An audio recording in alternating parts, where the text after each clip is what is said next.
The Whistle, short story by Anne Esteves. My paternal grandmother, Carmen, was a tiny woman, not even 5 feet tall. She came to live with us because she said she needed to help my mother with the heavy load of raising a family. Having my grandmother around was usually pleasant. However, I remember a time when I wished she would find another family to care for. It was during the late autumn when I was 14 years old. My parents had gone to San Antonio because my mother's father was very ill. Before leaving, Mama said to my abuela, "Please take care of Chatita and the boys while I am gone." Then Mama turned around and quietly said to my brothers and me, "Children, please take care of your grandmother." For several days, we all took good care of one another. Then, on Saturday, the 3rd day of my parents' absence, a cool front blew in a short while after we had eaten our noon meal. It wasn't terribly cold, just a little nippy. My grandmother took note of the pleasant weather and remarked, "What a nice day it is. I think I will clean the storage shed." She retied her sagging apron, put on her sweater, and marched directly out to the shed.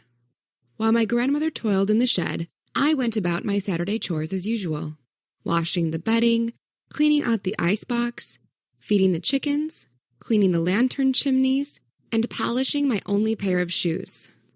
My brothers, Kano and Chewy, had been instructed by our father to prepare the fields for winter vegetable planting, so I was alone in the house. I liked it this way because I could do my work without interruption and get finished sooner.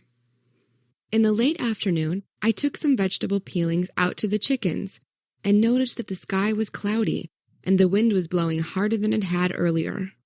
The day was turning cold. I glanced toward the storage shed and wondered how much longer my abuela would be working. I faintly heard what sounded like a goat bleating, so I looked around.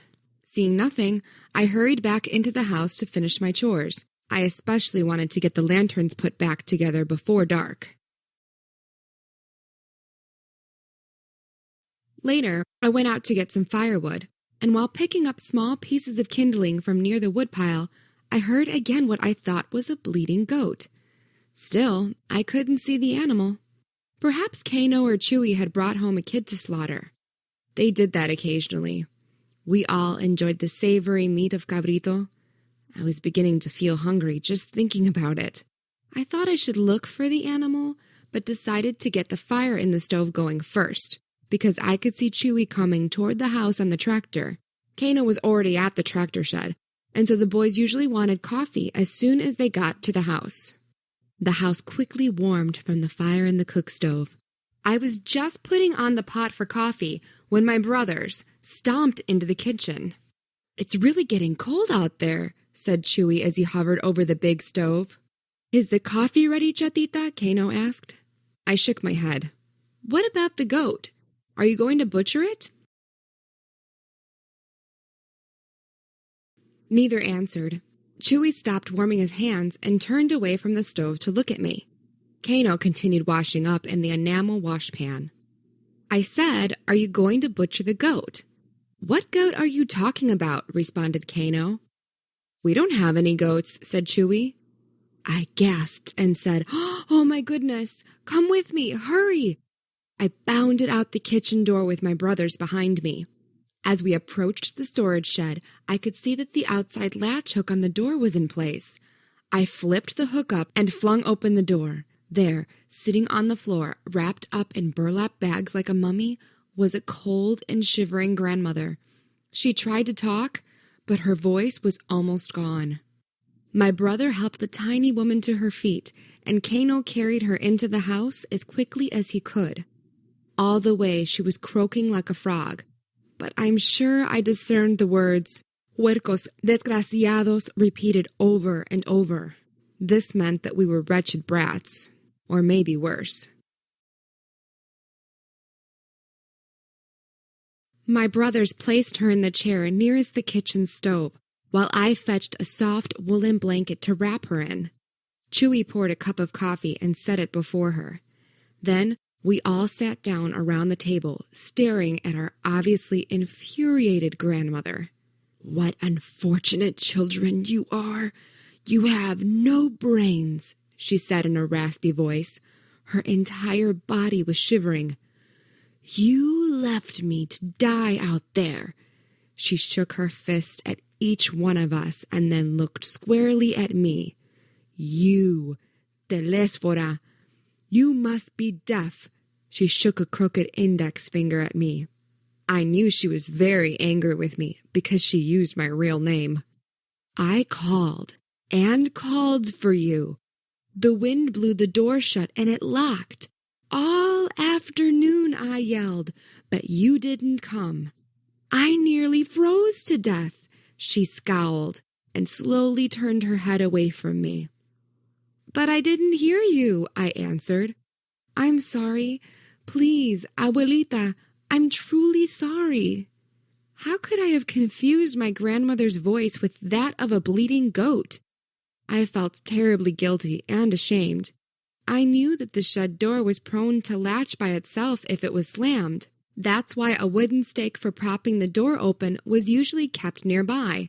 But this time, the stake had not been used, and now my grandmother was shaking and shivering and glaring at me.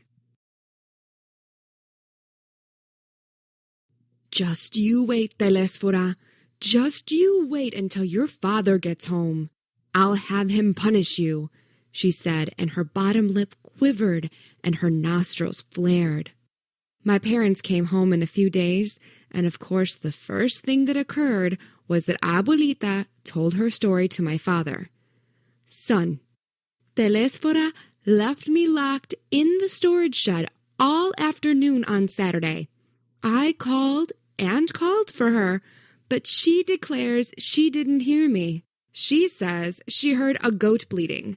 Can you imagine that I could possibly sound like a goat?" my grandmother said. My father was very concerned, of course.